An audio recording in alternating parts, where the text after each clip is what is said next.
పంటల కొనుగోలు కూడా ఇందాక ఉత్తమ్ గారు చెప్పినట్లుగా కేంద్ర ప్రభుత్వం యొక్క విధి విధానాలకు అనుగుణంగానే తెలంగాణ రాష్ట్రంలో కూడా భవిష్యత్తు పంటల కొనుగోళ్లు ఉంటాయి. అంటే ఇక కేంద్రం కొనమన్నదే కొంట, ఎంత కొనమంటే గంతే కొంట. మరి నువ్వెందుకున్నావు? పీక నీకున్నావా? నువ్వెందుకున్నావు? కేసీఆర్ కొనలేదా? కేసీఆర్ ఢిల్లీ పేరు చెప్పి తప్పించుకున్నాడా? మరి నువ్వెందుకు చేతులు ఎత్తుతున్నావు? నువ్వెందుకు? ఈ రాష్ట్ర ప్రభుత్వం ఎందుకు? నీకు ముఖ్యమంత్రి కూర్చేందుకు? కొనాలనా వద్దా? ఇప్పుడు ఢిల్లీ వాళ్ళు మక్కలు కొనరు అంటే ఇప్పుడు ఈ వానకాలంలో ఎవరైనా మక్క పెడితే వాళ్ళ పరిస్థితి అంతే సంగతి. ఇక అడ్డికి భవిష్యత్ అమ్ముకోవాలి. కేంద్ర ప్రభుత్వం శనగలైనా కందులైనా పెసర్లైనా వాళ్ళు కేవలం 20 పైసలు చారాన కొంటారు, మిగతాది కొనరు. అంటే నువ్వు చారాన కొంటావు, మిగతాది బయట అమ్ముకోవాలనా? అంటే 10 క్వింటాల శనగలు వండినాయి అనుకో, 2.5 క్వింటాలు కొంటారు, 7.5 క్వింటాలు బయట అమ్ముకోవాలి. 8 క్వింటాల కందులు వండినాయి అనుకో, గవర్నమెంట్ 2 క్వింటాలు కొంటది, 6 క్వింటాలు బయట అమ్ముకోవాలన్నట.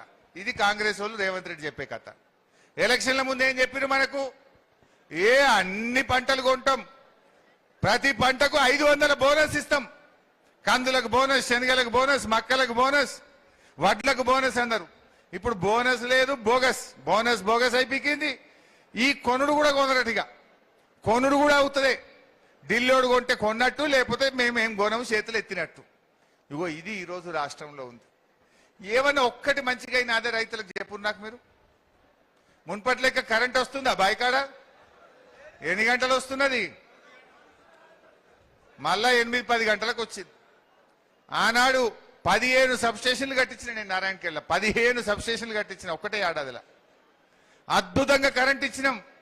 ఇవాళ మళ్ళా కరెంటు కూడా ఆగమైపోయింది. 10 గంటల కరెంటు కూడా రైతులకు సరిగా వస్తలేదు. కరెంట్ ఆగమైపోయింది.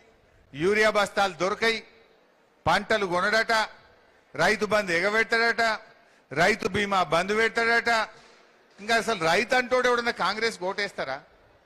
రేవంత్ రెడ్డి ఏమనుకుంటుండు, నేను యాసంగి ఎగ్గొట్టినా, అంతకుముందు వానకాలం 3 ఎకరాలు వేసి సగం ఎగ్గొట్టినా, అంతకుముందు ఒక పంట మొత్తానికే ఎగ్గొట్టినా, ఇప్పుడైతే మొత్తం వేసినా కదా ఈ వానకాలం, అది మర్చిపోతారు అనుకుంటుండు. మర్చిపోతామా? రైతు బంధు మీద రేవంత్ రెడ్డి పెట్టిన బాకీ 19,000 కోట్ల రూపాయలు ఎగబెట్టిన బిడ్డ, అది ఇచ్చేదాకా తెలంగాణ రైతుల్ని నిడిచిపెట్టరు. రుణమాఫీ ఎంత ఎగ్గొట్టిండు? సగం చేసిండు, సగం ఎగ్గొట్టిండు. అసెంబ్లీలోనేమో 35,000 కోట్ల రుణమాఫీ చేస్తా అని చదివిండు. కానీ ఇచ్చింది 18,000 కోట్లు, ఎగబెట్టింది 18,000 కోట్లు. సగం ఎగ్గొట్టిండు. అందుకే ఇక్కడ సగం మందికి రుణమాఫీ కాలే. ఎలక్షన్ల కూడా కేసీఆర్ రుణమాఫీ చేసిండు.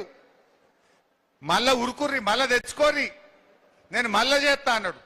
ఇప్పుడేమో ఎల్లెలకెళ్ళ పడ్డాడు. అందువల్ల నేను నారాయణఖేడ్లో మీ అందరి కార్యకర్తల్ని కోరేది, ఇవి ఇక్కడ వినడం మీకు తెలిసి ఇలా చాలా వరకు మీకు తెలిసినాయే, కానీ ఇది ప్రజల్లో చర్చ పెట్టండి. మీ గ్రామ పంచాయతీ కాడ, మీ రచ్చబండ కాడ, దావత్ల కాడ, పండుగ కాడ రేవంత్ రెడ్డి నిన్న మాట్లాడిండు. కళ్ళు దుకాణం కాడ మాట్లాడుర్రి, బార్ షాపుల్లో మాట్లాడుర్రి, సావుల కాడ మాట్లాడుండ్రి, పెళ్లిళ్ళల్లో మాట్లాడుండ్రి అన్నాడు. అవు రేవంత్ రెడ్డి, బరాబర్ మాట్లాడతాం.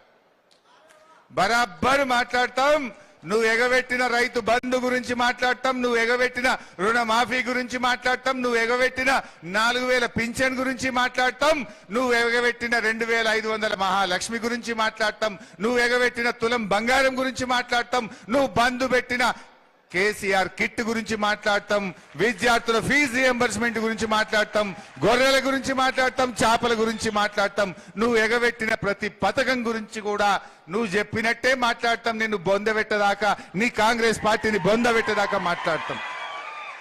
విడిచిపెడతామా మనం? అన్ని మాయ మాటలు చెప్పి ఎక్కినావు. ఇప్పుడు అర్థం కాలే, పాలేందో నీళ్ళేందో కుల్లా అయిపోయింది.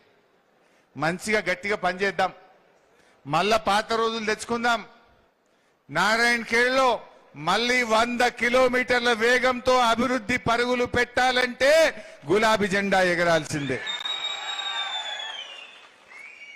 जरा मन ओवर कॉन्फिडेंस పోయినాం నిజంగా చెప్పాలంటే जीत गए बोल के घर पे सो गया थोड़ा नहीं उसमें गए नहीं तो हारने का सवाल ही नहीं था थोड़ा जरा ओवर कॉन्फिडेंस में आप लोग भी गए भूपाल रेड्डी साहब भी गए